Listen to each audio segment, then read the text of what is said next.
What's up everyone, welcome to this video.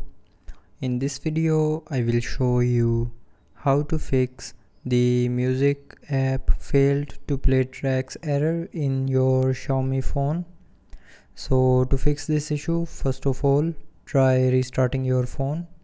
So to restart, press and hold on the power button and then swipe down, and when this button gets green then you can lift up your finger to restart your phone, and after restarting it will fix the issue. But if you're still facing the issue, then open Play Store, go to the search bar and search for Power Amp app. Now install this app, and after installing tap on open.